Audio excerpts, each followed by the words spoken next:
Based on 1, 2, 3, 4, we say A, B, C, D. And so better from that, what do you say is a chemical reaction? Okay, okay, okay. So you answer, but you didn't tell me why, right? So what happened when you follow all the instructions? See, you would have got a 50 for not telling me how you feel, right? I give credit for telling me how you feel. Which one did you say, Vanessa?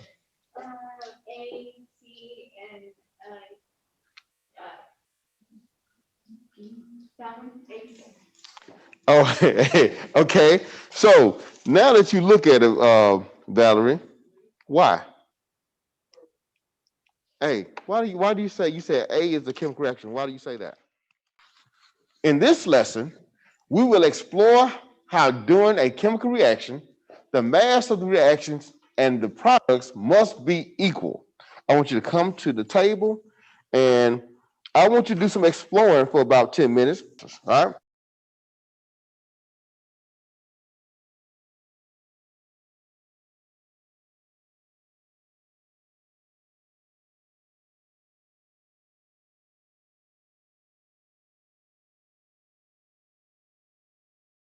Which one is a compound? Which one is not? All right, here we go. So you guys read that matter cannot be created or destroyed. Therefore, if you the scale on the product side must be equal to the scale on the reactant side. So in this reaction, you have now my mouse dropped it down. The NaCl should be on the right side of the product. If you start off with 300.23 grams of calcium chloride and sodium sulfate, you should still end up when the reaction happens, it should still be the same. It should still be 300.3 grams of whatever that substance is, that new substance is. So matter is not created or destroyed. If you start off, if you cook an egg that weighs 5 grams, after you cook it, it still should weigh what? 5 grams. All right. Now, in a chemical reaction, just because you arrange something does not mean it should have different masses. So look on the board up there. Tell me the different colors you see on the reactant side, and then tell me how many. Do the R1 G whatever that is. Do the code. What we got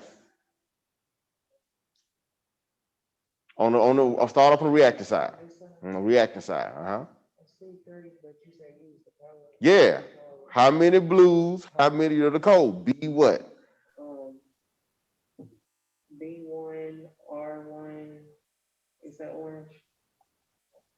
Uh huh. Uh huh. So what's the reactant side? Everything over here, right? And then all over here, they'll say two blues, right? Right? That was you. But you were telling me that in here was separate. Yes, you are exactly right. Give it to me again. What is this compound? And then what that mean when it's on this side? Huh? We don't say plus. Combine, yeah, combines with what?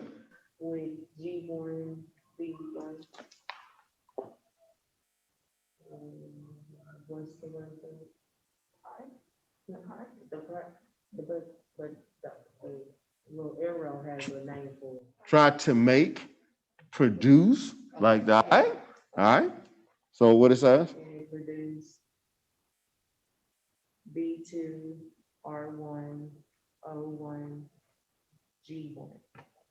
That's it.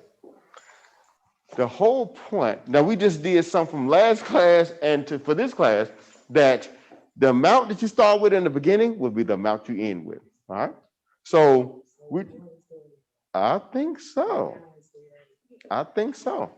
All right, here we go. So we did chemical equations. We talked about that, about the symbols. Now, the way you tell if an element has the has followed the law of conservation of mass is you must tell me how many is on each side. So for this one, how many hydrogens are there on the reactant side? Try it again. All right, why? All right. How many oxygens? Okay. Yes. Think about it like this.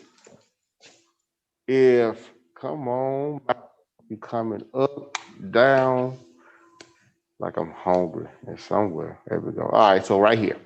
So if this is your child, this is you. You can only whoop your child, right? If this is another house or across the street from you, you can't go over there and whoop on their child, right? Why? They don't belong to you. So this two only goes to this house. And what's in front of what's that molecule? What's the number in front of this? A what? What number in front of this? Everybody got a number. A who? Yes.